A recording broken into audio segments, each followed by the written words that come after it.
Welcome to the Inspired Living with Autoimmunity podcast, the podcast for high achievers who want to stay sharp, focused, and full of energy despite their diagnosis. With your host, National Board Certified Functional Medicine Health Coach, Julie Michelson, where Julie helps you take your power back from autoimmunity. And now here's your host, Julie Michelson.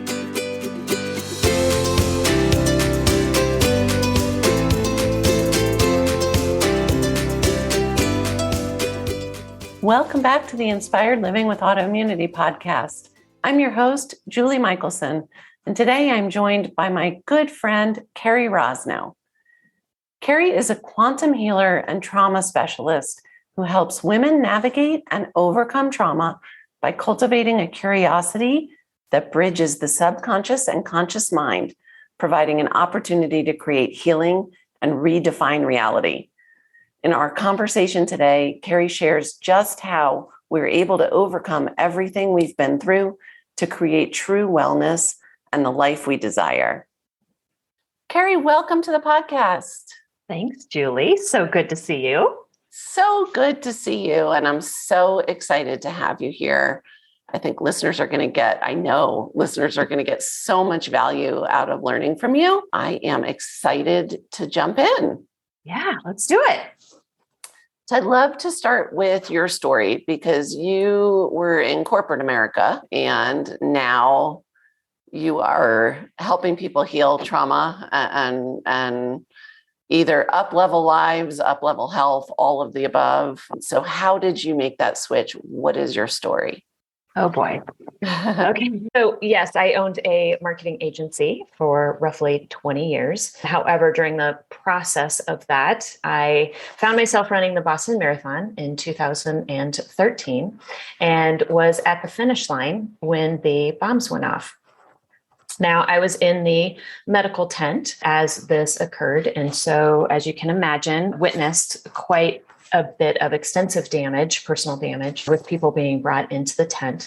I left, stepped outside of the tent and looked to my right, which was right down Runner's Alley, the finish line, and where I needed to go, and just glanced to my left. And in that moment of doing so, I heard a line of what I call yellow jackets screaming behind me, telling to run as fast as I could. And I turned, I took off. I don't know how fast, I don't know how far, and I don't know at what point I ever stopped running. But later, eventually ended up finding my family and navigated through the rest of the day, probably just in a state of complete shock and numbness.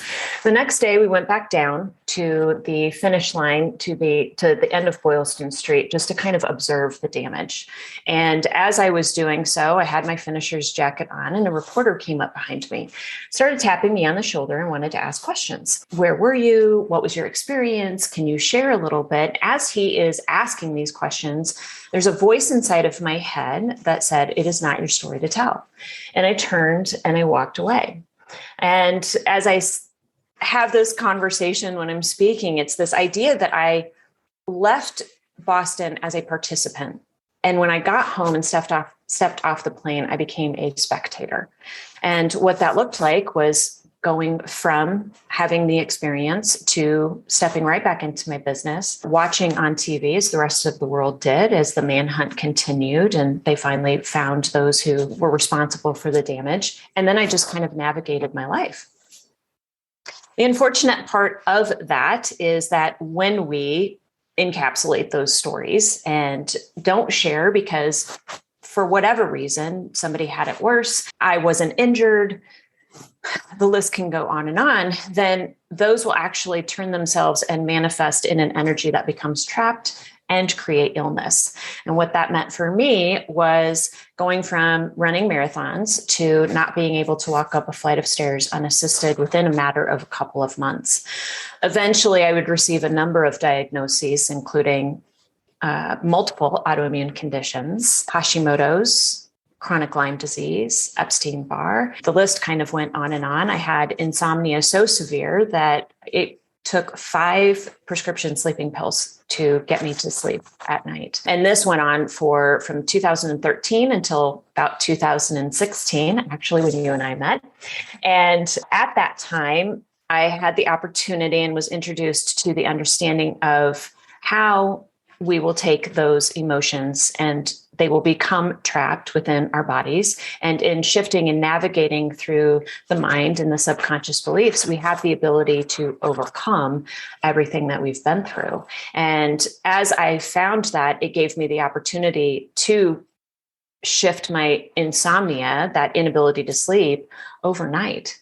I overcame all of the illnesses and healed in a really quite profound way, in a way that Western medicine and Eastern medicine didn't have the ability to do.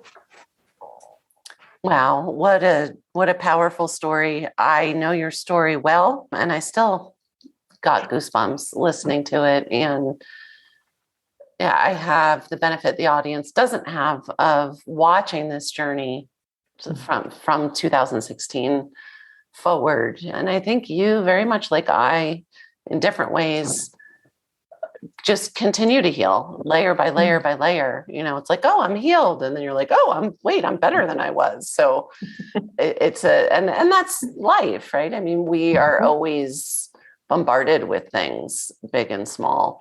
I want to circle back and highlight for listeners this idea of it's not my story to tell, because I think that it's so powerful. And you gave some examples of, perhaps in that instance for you, why you felt that way. But I want to just touch on that again, because I think we all carry that in some way with some things. And this idea of, well, I don't have it as bad as somebody else, or, for you, it was, well, I wasn't physically injured yet.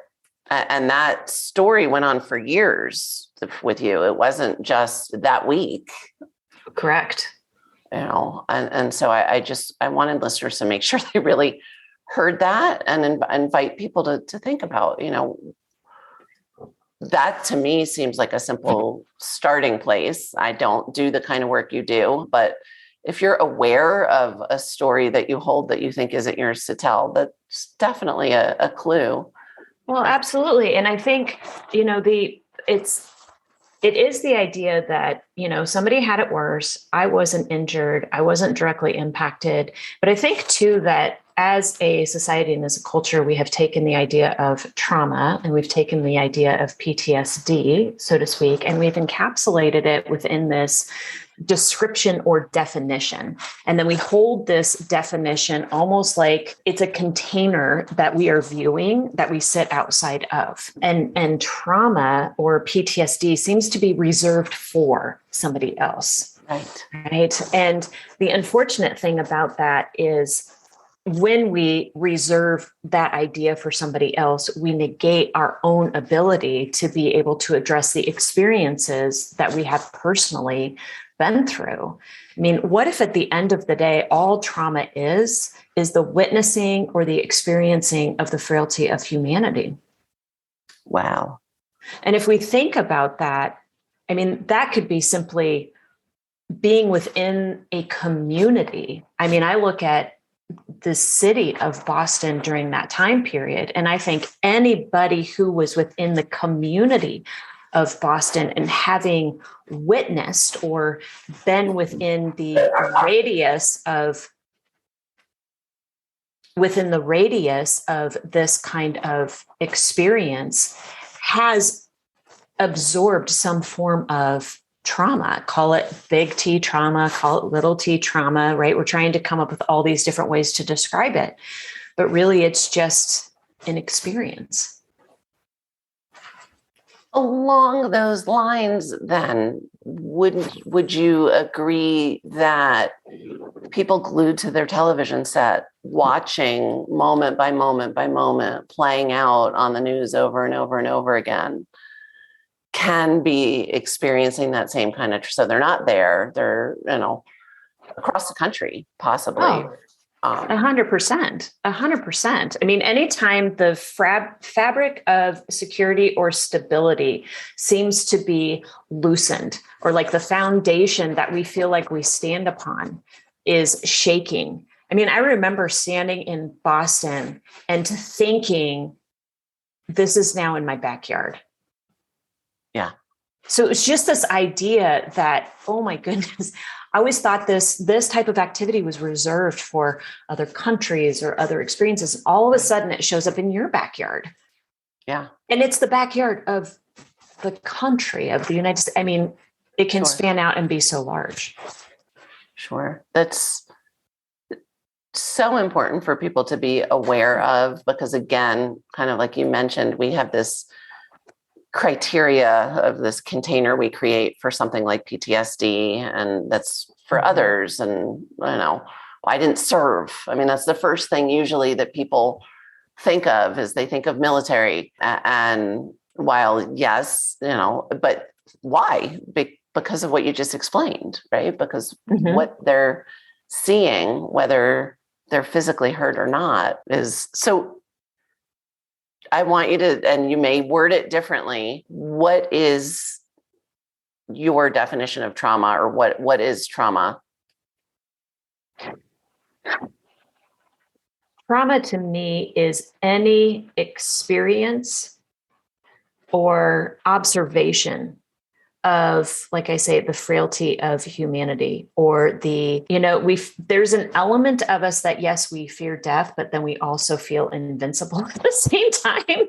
And when that kind of comes into question, or we observe that, or we feel the sense of loss, that is going to create a form of trauma. So this can be caring for a sibling, caring for a parent, being the caretaker in any way, having navigated through any kind of relationship issue, career issue, where there seems to be this like, oh my gosh, I thought I had this all together, and something came in and pulled that rug out from underneath you.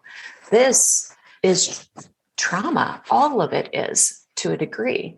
Now, whether you want to call it that or not, you can call it a story, like my mind did, right? Okay, it's not my story to tell. When we don't tell those stories, they do become encapsulated and they get trapped. And then when we look at how they manifest in order to be told, you're going to see that in the physical body. Which leads me so beautifully to, and you've already said it, but to put a bow on. So how does trauma lead to illness? What does this have to do with autoimmunity? I mean, your story, it was very clear, of do you experience the trauma? And I would even question, was the event the trauma, or was the denial that event impacted you? The trauma, but it clearly led you from physical health beyond what most people even experience to then total 180, right? I see often in my practice, it could be years, it's not necessarily, because maybe it's several little things, or so how does trauma, big T, little t, how do those events lead to illness?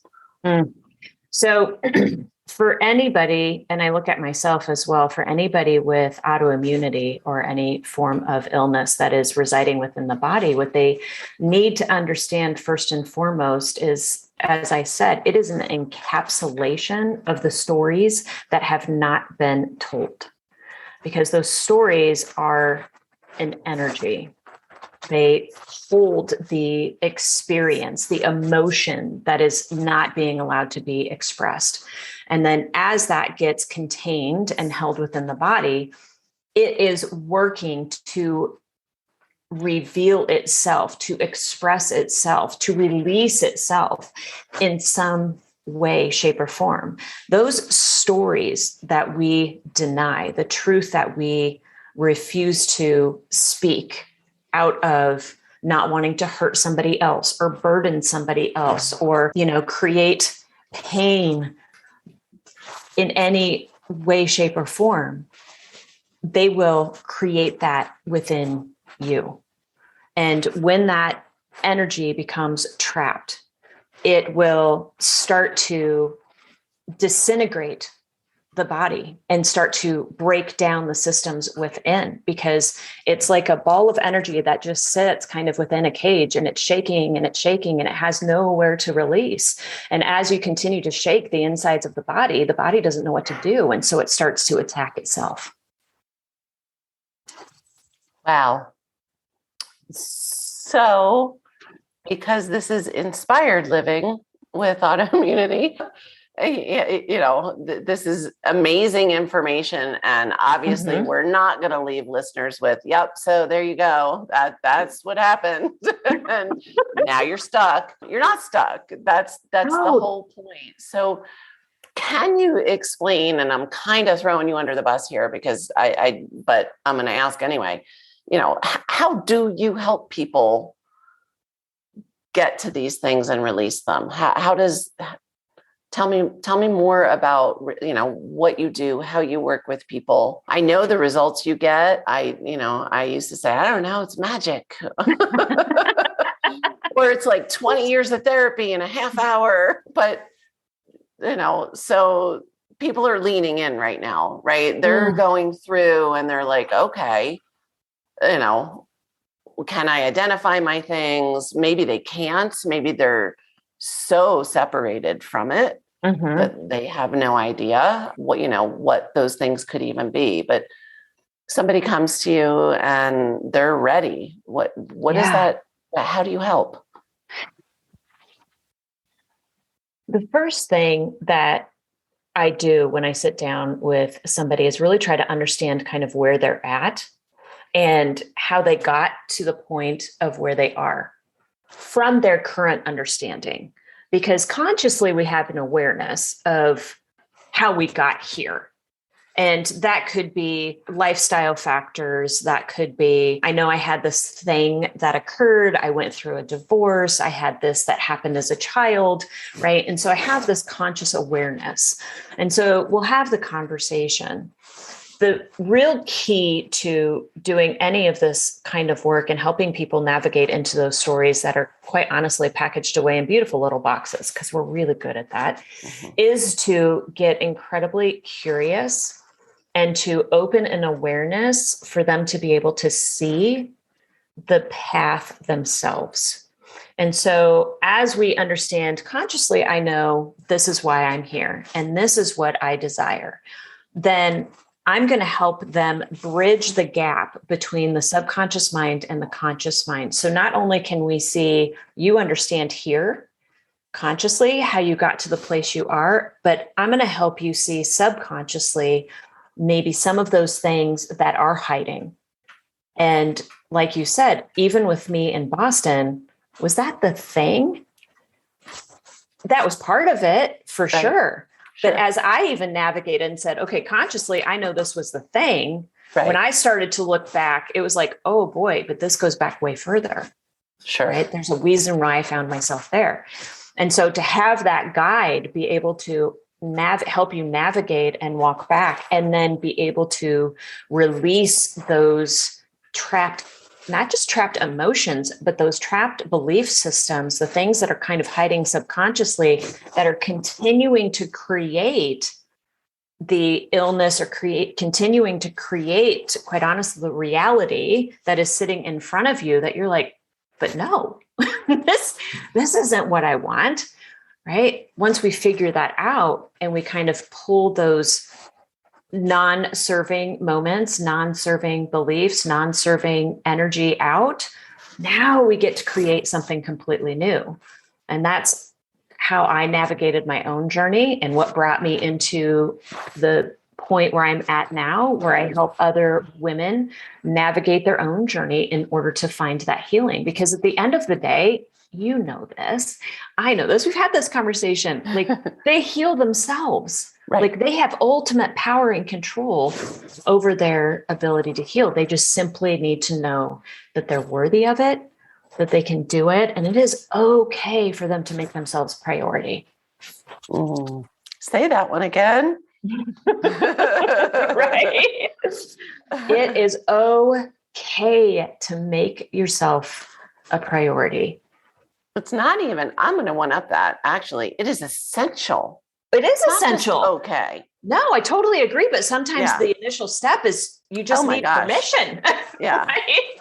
Well, and I find, because the work you do is so essential in healing. And again, I'm not a trauma healer. I am not, but getting to this in one way, shape, or form is part of my work I do with everybody I work with, because that is what leads to illness, especially autoimmunity. And so everybody I work with needs to learn to, you're right. First, it's okay to make yourself a priority, and then it's essential. Yeah. And especially, yes, for the men that are listening, you guys too, but especially the women, especially the mothers, especially and that's why I say it's not even just like knowing it's okay. It's then training yourself to do that, because it's uncomfortable in the beginning. Oh, 1,000%. Yeah, it for sure is. It's not a luxury. No, it's really not. And I think the other key component to that too is that you need to have some kind of, this is what I desire, and this is what I will become, and the healing that I want health. I want vitality. I want to be able to play with my kids or be around for my grandkids. I want to be the best wife, the best owner, whatever it could possibly be. But to know that and to continue to hold that, because that is the key. You have to want that more than you want where you currently are. That's beautiful. You do. And that's what leads you to, you said it, and I'm going to reiterate it, because that is the whole reason I do this podcast is, you're talking about the steps to create healing. And I want to make sure listeners got the opportunity there. It's you're changing those stories to create healing, which then allows you to create your new reality. Yes. Whatever you want that to be. And some of you listening right now, I can feel you shaking your heads like, this is crazy. What do you mean? Right. But it is true. We actually do have that power. We just need to learn to tap into it. And I know, you don't only focus on illness. You help people. We stand in our own ways in all walks of life. I mean, all areas. Oh my goodness. How often do we, or even the audience, say, I know I'm sabotaging myself, right? Yeah. I know I'm getting in my own way. I know I'm stuck. Or maybe then the other part of the population, why does this always happen? Yes. Maybe they're not there yet. I know I'm doing it. Yeah. But why am I always dating the same guy?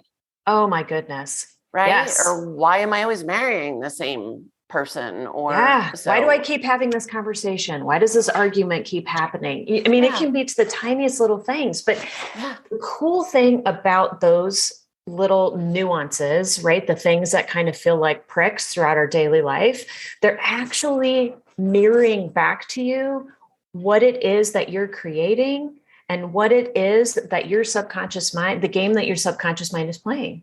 Like if you take the opportunity to really kind of sit with the argument, with the way you responded, with the situation that's happening at work, and you dive into it with a little bit of curiosity, man, it is all over. The writing is on the wall all the time. We don't even have to really search that far to see what it is and how it is that we're creating.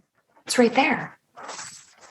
I love that. You've mentioned curiosity a few times, and I know because you're a wonderful friend and I'm very familiar with your work. I know the importance of it, but it's funny. I just heard it in a new way just now, almost as step one of just instead of just accepting like this is how it is, or that, I mean, it seems to me like that's a gentle door to open, is just to start to get curious about, well, why? Or yes. Yeah. Yeah. I love that. I mean, when you think about, and that was such a part of my own healing journey, was in curiosity. I mean, that's what brought them to you today. That's what is bringing them to listen to the podcast, is they're curious, they're open. And so if we can take that curiosity and build that awareness and then kind of branch it out a little bit further, imagine the kind of impact. Amazing. So powerful. I was thinking as we were talking about it, we're all born with that curiosity. I mean, how many times did your kids ask the question, why? I used to have a joke in the car, with my kids when they would say why. I'd say, that's my favorite letter. So good. I think like so many other things, that's one of the things that's conditioned out of us, right? Just be a good girl and accept. Don't ask why. And so there's power. People take that power back. At least get curious. Yeah, absolutely. And it's not even a matter of, you don't have to ask somebody else the question. No. It's not for somebody else. Actually, that curiosity is deeply and 100% for you. Yeah. Very personal, very, I almost could see, really baby step number one, maybe before you're even ready to ask why, is like the raised eyebrow, like the noticing, like, Well, that's my favorite, my favorite term is some situation comes up. I don't care what it is. Isn't that interesting? Yeah. Because if you feel like, if the audience just takes a moment right now and just repeats that, you will feel the energy shift in your body, right? It just automatically brings a sense of calm. It elevates you out of the situation that you are sitting in this moment. It could be having an argument. It could be falling down on the street. It could be, just any situation you could find yourself in that just doesn't feel good, right? Or triggers some kind of emotion, for you to immediately go, isn't that interesting? Because it brings a calm and it actually elevates you up above the situation to see it from a different perspective. It's beautiful. Yeah. It is beautiful. And I can feel it. I hope listeners just did that along with you, because you really can feel the shift it creates. And it's easy to think it's not easy. It's easy now to think to use that in those situations where, if something's heated or isn't going the way you want, but like the little, like you said, if you trip, like the little day-to-day things. I don't know about you. I have days where I seem to like be particularly uncoordinated, and I might not catch it the first time. I could shift it if I caught it the first time and stopped and had that moment of curiosity. But usually it's because, mind is elsewhere and I'm rushing. And when I spill the second thing or drop the second thing or pick the second toe, usually that's my, like, okay. Isn't that interesting? I use my hands all the time to hold objects. Why is it not so well today? I invite listeners to start with those kinds of things, right? I mean, have fun with it. Yes. Really. And because it too can become a habit of, then that is your go-to when you're in that other place. Yeah. And that is the first key. And I love that you said habit, because that is a habit to create, is in those every single moment, just so that if nothing else, it just shifts your energy and it shifts your mood and your perspective just a little bit. Right. But then it gets you to like, I wonder, I wonder why I needed to do that. I wonder what's going on. Why did I need to stumble 5 times today? Because they've had those moments too, right? And you're like, and sometimes it does take a little bit. And that's just, I think that's part of our experience as we navigate through this human life of like, we don't always catch it the first time, and that's okay. Like, it's okay. Sometimes it takes a day. Sometimes it takes, a couple different times. But if you can bring yourself back into that curiosity, you'll be able to shift.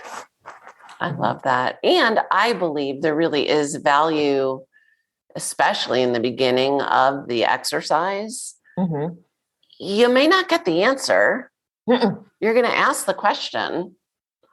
It may shift perspective. You may still not get the answer, but you're still going to get that value. It's almost like, I haven't thought of it this way before, but almost like meditating, right? I tell people, you're not going to feel Zen the first time you meditate. You may never feel Zen when you meditate, by the way.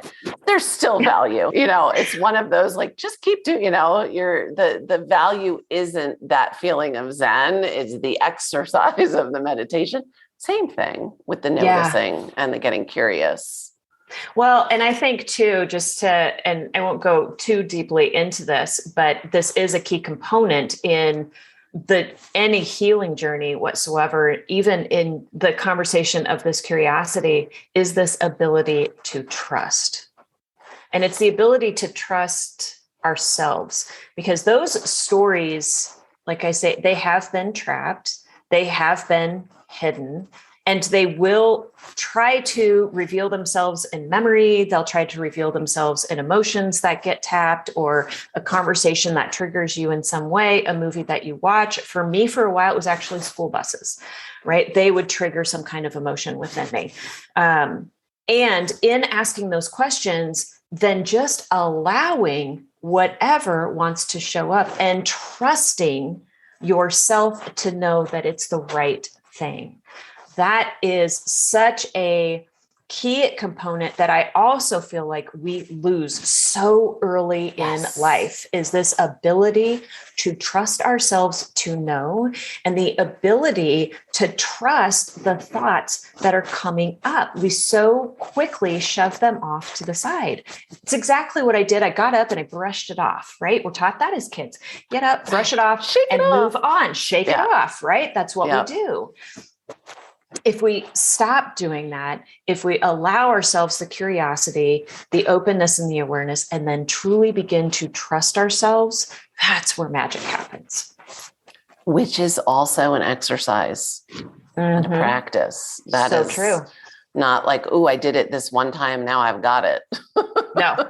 I don't know. Life is an evolution, everything that we're going through. So even where you feel like, oh, I have addressed that, right? I've done it and I've navigated. I tell you, it's like cut the wound with the scab. You're going to pull the first layer and then something else arises. And then you got to pull another one. And right. But it's just allowing and trusting the process and knowing that with each and every step, you are getting closer to the goal and to the health and vitality that you truly desire. I love that. And you and I, it's been fun to be able to watch each other's journeys over the past, how many years? 6 years. And, it's possible. It's possible. It's possible. It's not, we're all special, but I'm no more special than anybody else, nor are you. And this is why we have these conversations, because I had no idea before I met you. I mean, like a year before I met you, I literally still had no idea I could heal. None. Yeah.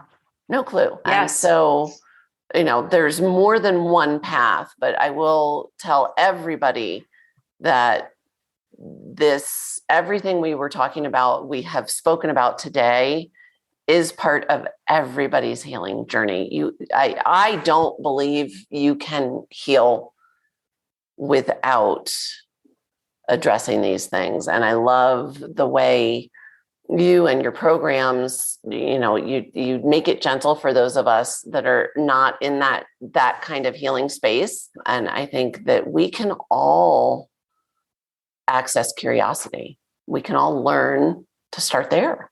Yeah, 100%. Like you said, it is in us. There is nothing different about me, nothing different about you. There's no special, oh, that's reserved for, or sure, you get to do that. I could never. Right. The power and everything that you and I have is available and sits within every single individual who is listening to this. Every single individual. The thing that propelled us forward and navigated our journey is true desire, resilience, and knowing. Again, it's that we knew where we wanted to be, and we knew exactly what we wanted to be doing. And that's the thing that you hold on to. And when you do, I tell you what, you're not going to let anything get in your way from getting there. Absolutely. And I want to, I didn't know the path to get there. No. Nor did you, because I watched you do it. So often, and that goes with that trusting, right? So yes. Often we think, well, if this is what I want, and that's where I want to go, but I have no idea how to get there, I either need somebody else to show me or I can't get there. Like there's no, we've lost that of like, we'll figure it out. Take one step. Yeah. Just right. And even in the journey, I remember this, and I'm sure that I told you this, even in the journey of navigating and discovering and uncovering all of these things, I would get the question, gosh, why are you doing that? I don't understand. And what I would say is, I don't know. I don't know, but I know that I'm curious enough to be here. And I know that this is where I'm supposed to be in this moment. I didn't know how it was going to pan out. When we have those situations, when I was sitting 2 weeks, 2 months, 6 months after Boston, I had no idea how impactful that moment was going to be for me, or what the impact of my healing journey was going to be, and how it was going to help me become the person that I am in order to be able to guide others in their own healing journey. Like, you don't know in the moment, but if you allow curiosity and if you just keep following that intuition, it is going to get you there. Absolutely. And I hope this is okay I did not ask this in advance because it just came up. So hopefully it's okay to share. It sometimes is a big surprise. I literally remember the moment when you looked at me and said, I think I need to sell my business. And even to you, you were like, this might seem crazy. It was not part of your initial plan, right? But no. You trusted yourself. Yes. And created the journey that is leading you to create this amazing life. And as I always say, it's about so much more than just you, because look at all the people you're helping now. Yes. And so, that's not something you could have seen. That wasn't writing on the wall. No. It was by you trusting yourself to take one step at a time. Well, and that's the thing, because if there's anything else that's going to get in the way of healing or of somebody stepping into a journey, it's the fear of loss. And when I say fear of loss, it's not the fear of loss itself. It's the fear of, I'm going to heal and then I'm going to lose. So for me, it could have been, oh my gosh, if I get to the other side of this and I truly heal, then what if I don't have the business? What if I don't have, right? Because we get so attached to the things that sit within.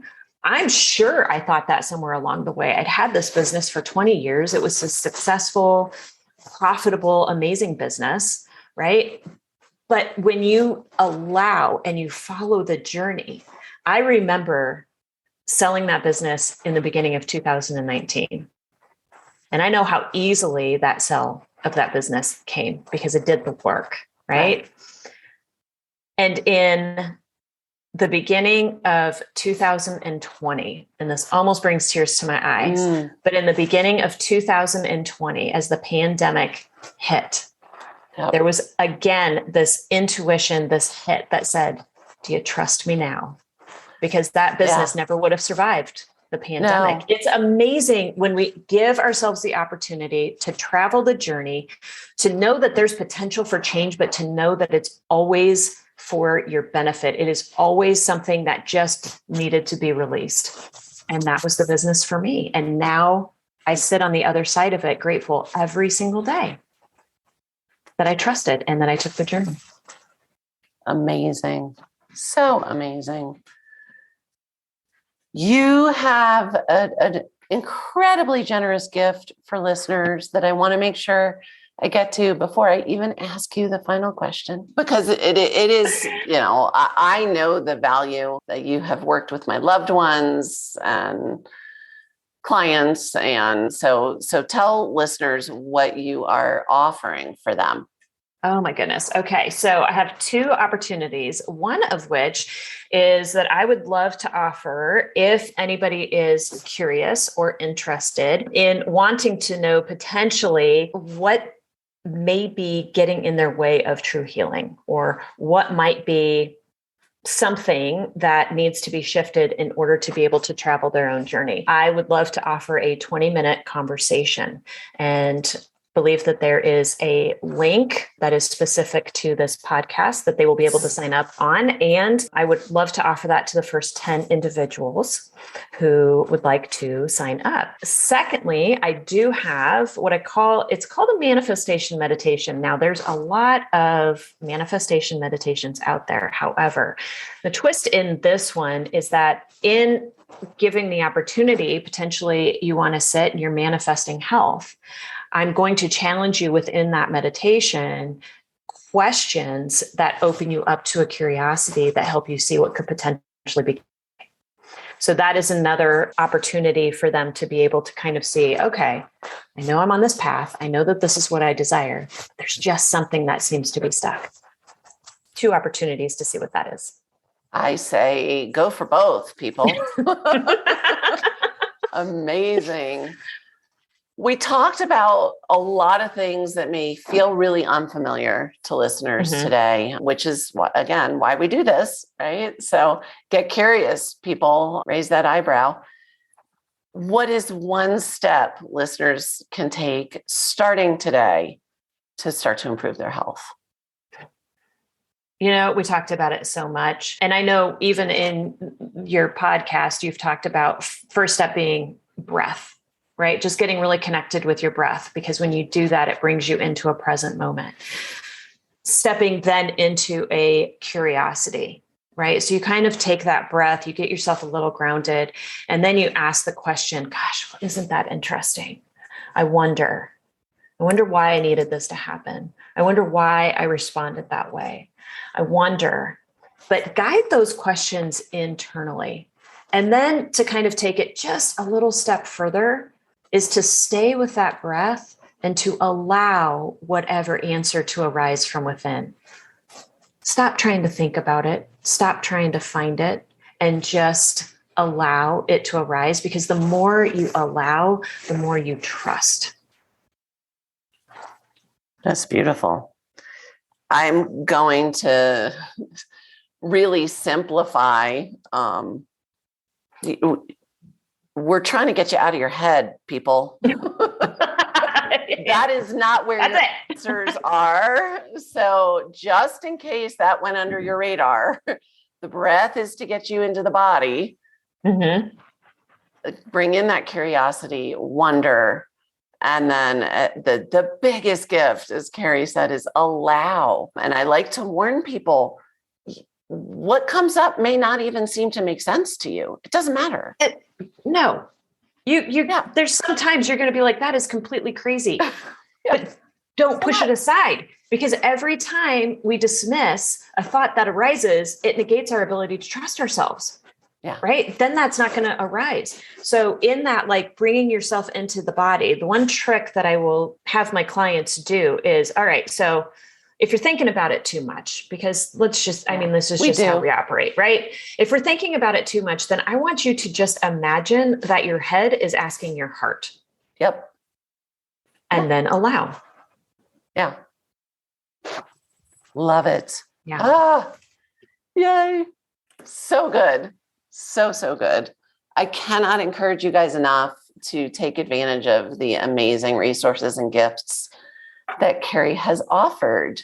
We will have links to everything in the show notes, but for those that listen on the go like I do and may not stop to look stuff up, where's the best place to find you? Well, you can find me everywhere at Cari Rosno, website, Instagram, Facebook, and it's CariRosno at Cari Rosno. Love it. Cari, thank you so much. You have shared amazing gold with us today. Julie, thanks. It has been so awesome to have this conversation with you. For everyone listening, remember you can get the show notes and transcripts by visiting inspiredliving.show. I hope you had a great time and enjoyed this conversation as much as I did. I will see you next week. Thank you for listening to Julie Michelson's Inspired Living with Autoimmunity. Did you enjoy this episode? Please like, share, and subscribe wherever you listen to podcasts. If you'd like to get a transcript of this and every other episode, just head on over to inspiredliving.show or click on the link in this episode's description. There, you can also find everything we discussed in this episode, including links and information about our guest. You can even send in your questions to be answered by Julie in a future episode. That's inspiredliving.show. Until next time, this is Julie Michelson's Inspired Living with Autoimmunity podcast, helping you take your power back.